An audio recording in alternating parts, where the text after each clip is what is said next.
해리스 트럼프 누가 돼도 중국 배터리 반도체는 망한다. 트럼프가 되면 어떻게 돼요? 해리스가 되면 어떻게 돼요? 그러잖아요. 한 가지 확실한 거는 중국 대리기는 계속된다라는 겁니다. 그럼 중국 대리기가 계속되는 데에서 이익 보는 우리의 기업들에 대해서 관심을 더 가져보는 게 좋다라는 관점인 거예요. 교집합을 찾자라는 거예요. 예전에 그래갖고 제가 트럼프 트레이드 장세가 펼쳐지고 막 이럴 때 긴급으로 해갖고 점검해드렸을 때 교집합이 몇 개 안 나온다.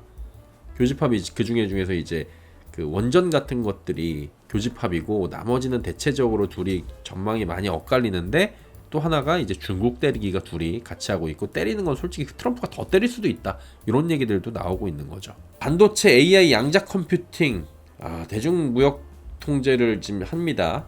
내년 1월 2일부터 시행을 합니다. 이거 어제 나온 얘기고요. 미국 정부가 반도체 양자 컴퓨팅 인공지능 이거 뭐예요? 전부 다 최첨단 산업과 관련해 가지고 니네들 이거 안 돼! 라고 한 거예요. 투자를 통제합니다. 여기다 자본 대지 마. 안 된다 라고 얘기한 거예요. 최종 규칙은 1월 2일부터 시행입니다. 그래서 우려 국가라고 해갖고 중국, 홍콩 맞고 우려 국가 어디서 많이 들어보셨죠? FEOC. 이거 IRA에서도 나온 거잖아요. 우려 국가. 중국, 북한 뭐 이런. 근데 이번에는 북한은 안 들어가고 중국, 홍콩, 마카오로 규정을 했습니다. 그래서 사실상 중국에 대한 미국 자본의 최첨단 기술 분야 투자를 전면 통제하는 게 골자입니다. 그러니까 중국에 대한 미국 자본의 최첨단 기술 분야 투자를 통제하는 걸로 그냥 중국 반도체나 첨단 산업의 굴기를 그냥 때려 막아버리는 겁니다. 니네 하지 마. 우려 국가 내 특정 국가 안보 기술 및 제품에 대한 미국 투자에 관한 행정명령 시행을 위한 최종 규칙을 발표한 거고요. 이게 우려 국가를 조금 전에 말씀드렸다시피 중국, 홍콩, 마카오로 규정을 때려버린 겁니다. 이제 최첨단 기술 분야에서 중국에 투자하려고 하는 기업은 사전에 투자 계획을 미국 재무부에 신고해야 됩니다. 깡패죠, 깡패.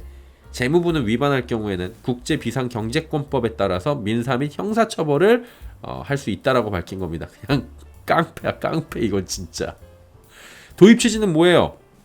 미국의 유무형 자본이 중국의 최첨단 기술 분야에 유입되고 중국이 이걸 활용해가지고 군사 역량을 강화하고 안보를 위협하고 있고 글로벌 시장을 장악하고 여기를 혼란에 빠뜨리고 얘네들이 자꾸 이렇게 가격 경쟁력을 파괴하고 시장 경제를 파괴하고 나쁜 놈들이다 이런 거예요.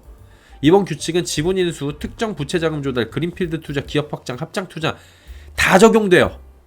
테슬라가 자율주행 기술 AI 학습을 위해 중국 내 데이터 센터 개발한다? 이것도 안 돼요. 이번에. 그래갖고 지금 난리 났어요. 지금 이것 때문에. 구체적으로는 반도체 분야에서는 특정 전자설계 자동차 소프트웨어, 특정 제조 또는 고급 패키징 도구, 고급 집적회로 설계 또는 제조, 집적회로용 고급 패키징 기술, 슈퍼컴퓨터 관련된 거래 다 안 돼요. 양자 컴퓨터 다 안 돼. 생산 거래 다 안 돼. 하지 마. 그냥 꿈도 꾸지 마 이거예요. AI 분야에서 모든 거 다 안 돼.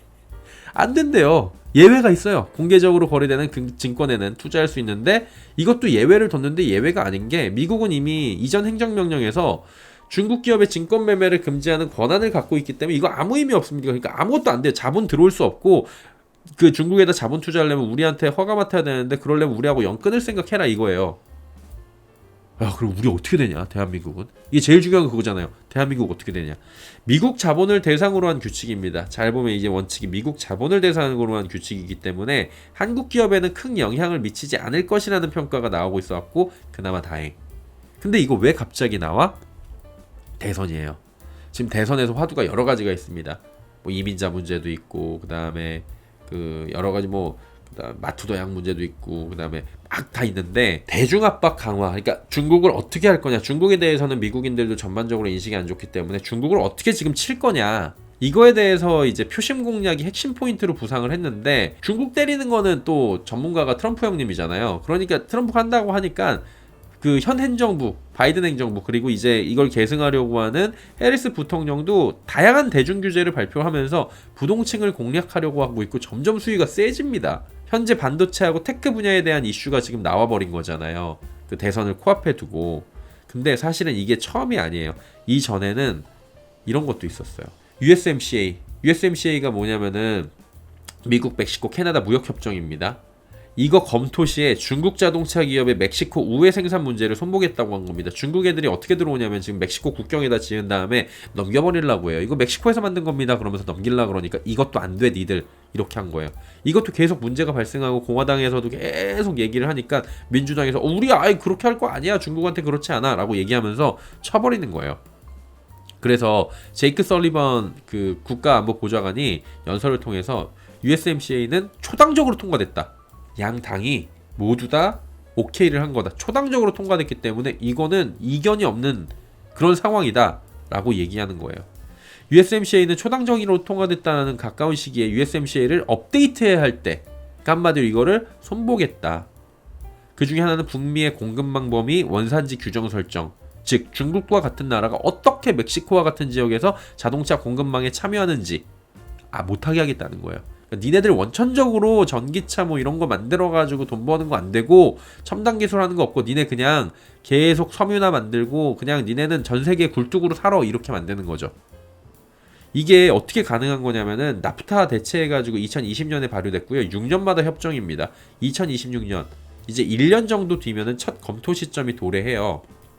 그래갖고 일정 요건을 충족할 경우에 멕시코에서 생산된 차량을 미국에 무관세로 수출할 수 있다고 하는데 그럼 중국 자동차 업체들이 이거 악용해가지고 멕시코 우회 통로 해가지고 관세 때려버린 것들 피해가지고 들어와 버리게 되는 거고 그 다음에 첨단 산업 굴기해 버리는 거고 이득 내고 이런 것들을 우려를 지금 종식시키겠다라고 얘기를 하고 있는 거예요. 이미 하고 있던 겁니다. 이거는.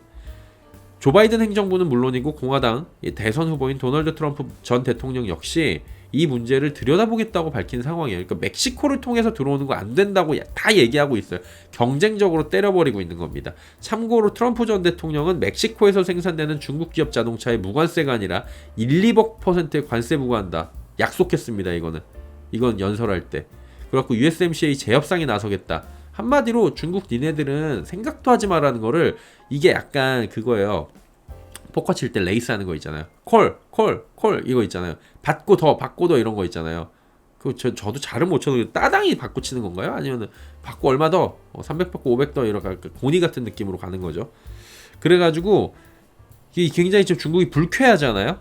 그러니까 제이크 설리번이 뭐라고 그러냐면 이거는 디커플링이 아니라 디리스킹입니다. 니네를 진짜 완전히 탈동조화시키고 제거시키는 게 아니라 위험만 좀 제거할게. 왜냐면 니네 위험하잖아 라고 얘기를 하면서 약 올리는 거죠.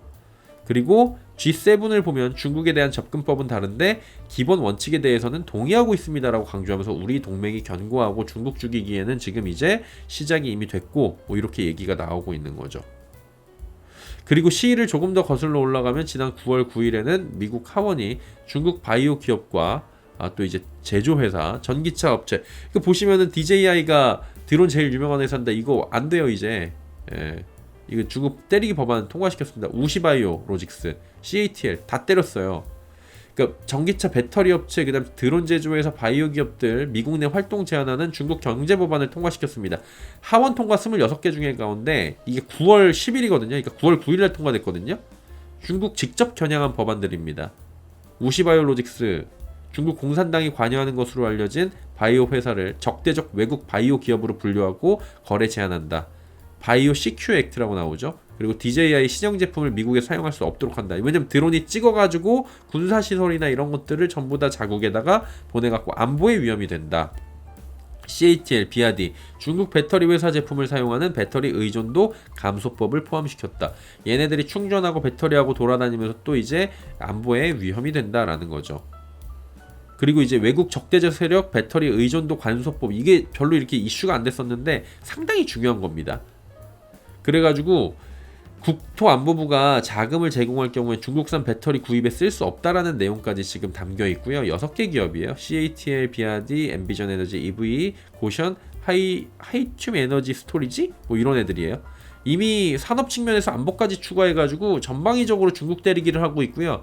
배터리, 그 다음에 드론, 바이오, 그리고 첨단 기술, 그 다음에 뭐 다 들어갔어요 이번에. 근데 이게 중요한 게 뭐냐면은 이게 민주당 의원들이 한 게 아니라 공화당 의원들이 주축으로 해서 초당적인 협의를 통해 갖고 나온 법안들이기 때문에 이건 누가 대통령이 되더라도 똑같이 계승을 할 수밖에 없는 상황이고 계속 때린다라는 거죠. 야, 이거 뭐 트럼프 되면 아니면 이건 해리스가 되면은 뭐 약해지 그게 아니라 이거는 양당이 초당적으로 됐기 때문에 이거는 앞으로도 미국의 기조라는 거죠. 그리고 블랙리스트 등재까지 요구를 해요. 이것도 미국 공화당 의원들이 국방부에 공식적으로 요청한 사항입니다. 결론적으로 보면 지금 뭐예요? 바이든 행정부는 대중국 제재 수위를 계속 높여요. 왜? 승리해야 되니까 11월 5일날. 해리스도 마찬가지예요.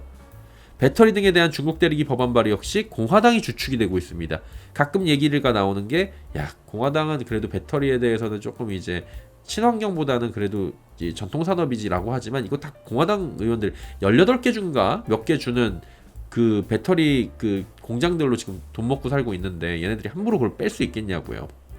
지금 뭐냐면은 해리스가 당선이 되거나 트럼프가 당선이 되거나 관계없이 중국 대리기는 변함이 생길 수가 없는 구조라고요. 해리스 당선되면 어떻게 돼요? 영속성 있게 때립니다. 예, 계속 때려.